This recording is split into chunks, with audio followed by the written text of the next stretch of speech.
The year is 2230. Over 2 centuries ago, a single devastating alien craft plunged into a populated city. That crash was the Big Bang of modern technology. Every gravity repulsor system, every quick-jump drive, every vessel that can reach Mars in an hour, it was all reverse-engineered from that wreck. The parts that were severely damaged, the faster-than-light coils. Humanity never fully mastered those, but the jump in technology was enough to birth new, galaxy-spanning corporations. These megacorps grew fat on replacing high-tech gear before it broke, maintaining a ruthless monopoly on alien-derived innovation. Which is how Carson Daniels and Jessica Tandy found themselves sweating in the grime of a corporate graveyard. The enormous, dusty, corporate-owned scrapyard on Earth. The air is thick with the smell of ozone and rust.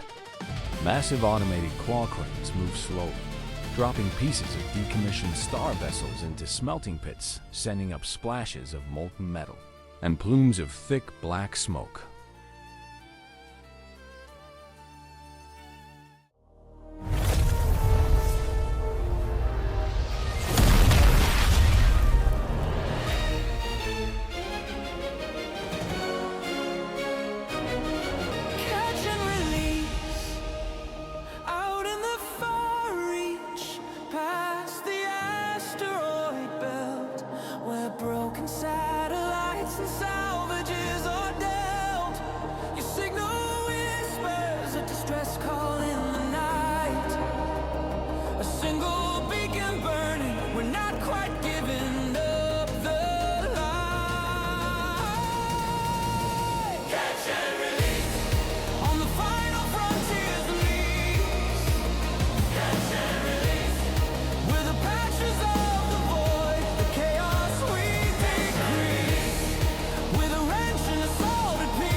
Carson and Jessica stood on a platform, allowing them an unobstructed view of the scrapyard. Come on, Carson, the lunch announcements are about to start. Let's get inside before they bore us to death. Carson leaned in closer to Jessica to whisper. Did you see what they brought in to scrap today? Sector 14B, the old mendicant freighter hull. Jessica rolled her eyes and sighed heavily. Yeah, Carson. I saw. That Hulk could still fly rings around these newer pieces of plastic. It's an original pre-crash vessel, beefed up with early-gen alien alloys. They're just tossing it because of a sensor anomaly or something. It's a criminal waste of good engineering, just like this job. In the distance of the scrapyard, a corporate announcement's echoing faintly. Today's daily reminder, here at Swabrock, we have a few key safety tips. Beware of molten pools of metal slag.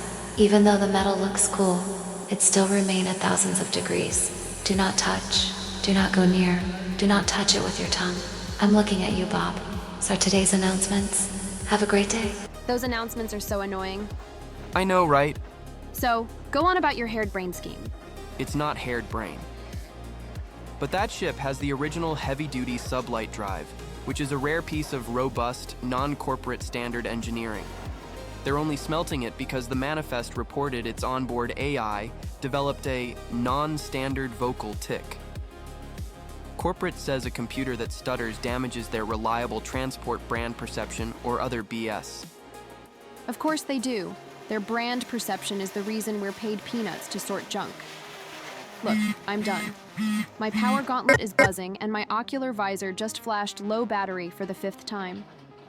Let's clock out for lunch before Foreman Krill notices we haven't hit our quota. Wait, I have an idea. A bad one. A really, really good bad one. A massive hydraulic claw deposits a piece of twisted metal nearby with a loud crunch.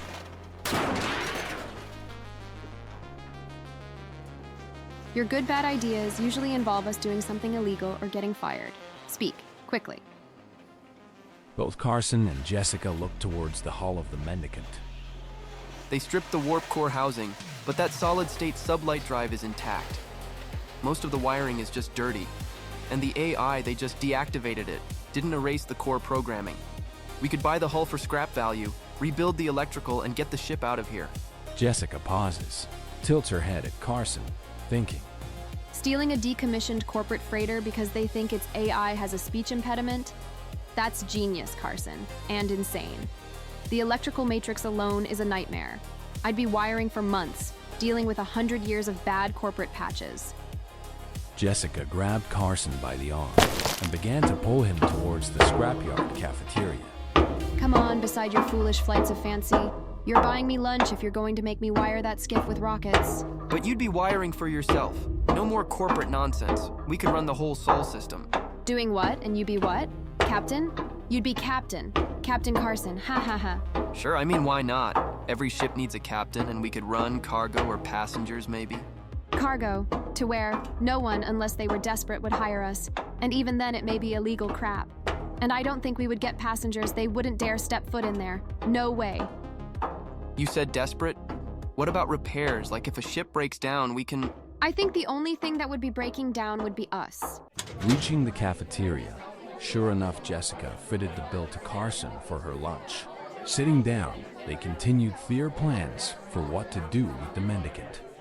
That wasn't very nice. I told you, you're buying me lunch. Okay, now what if we had other mechanics on board with us? Who would want to work with us? I know a few names, a doctor mechanic and a recluse. She's into machines and... Besides, I'm sure there is huge profits with providing the repairs the megacorps refuse to do. Mars, Jupiter, Uranus. Where the real independent action is. We become the freelance kings of the outer system. Returning outside from the cafeteria after eating, Jessica looked back at the scrapyard, then out toward the noonday sun over the cityscape, then looked up trying to vision past the gray smog-filled sky. The outer system? Just us, a half-dead freighter, and a stuttering computer? That sounds freeing. No one to boss us around. Okay, Carson, I'm in. But if we crash, I blame your engineering, not my wiring. Great deal. Get your jumpsuit ready. Tonight, we're not fixing junk, we're stealing a freighter and a career. Jessica's and Carson's footsteps quickly fade as they leave the scrapyard. The low droning and humming of the scrapyard machinery continues into the darkness. Only the faint outline of the hull of the Mendicant in Sector 14B can be seen. Carson and Jessica return later that night to enact their plan for freedom. Moving silently under the cover of the scrapyard's automated schedule, Carson and Jessica found the freighter. They knew this was their one shot to escape the corporate gravitational pull of Earth. Okay, Jess, I'm bypassing the corporate kill switch. I need you to hotwire the auxiliary power cell directly to the AI core. Quick. I know. These older power converters are volatile. Don't make me jump a line that's too hot. Power's active. Stand by for AI initialization.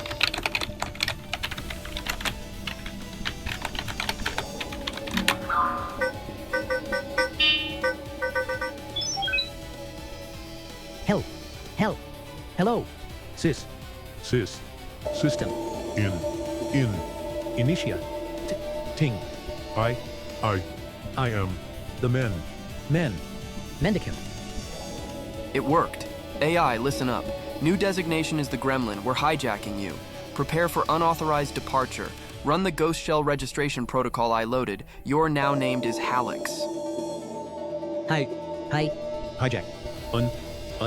Unauthorized. This is against code. But. I like the new name. At attempting. No. Now. Loading Ghost Shell. Success.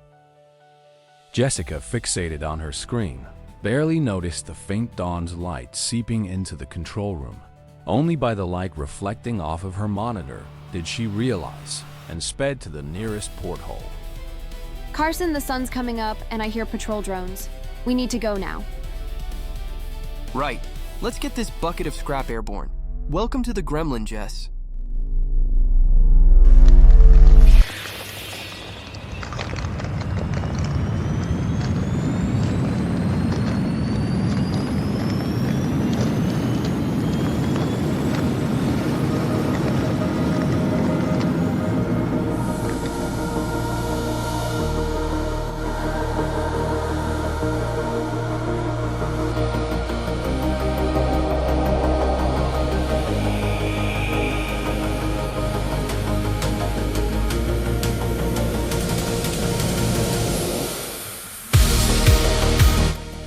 With that cough and a prayer, they broke free from corporate gravity, joining the sparse but vital independent repair network of the Sol system.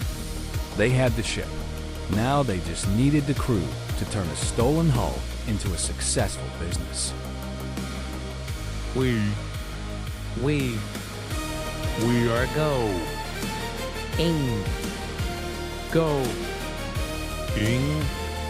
To To Need a better co-pilot?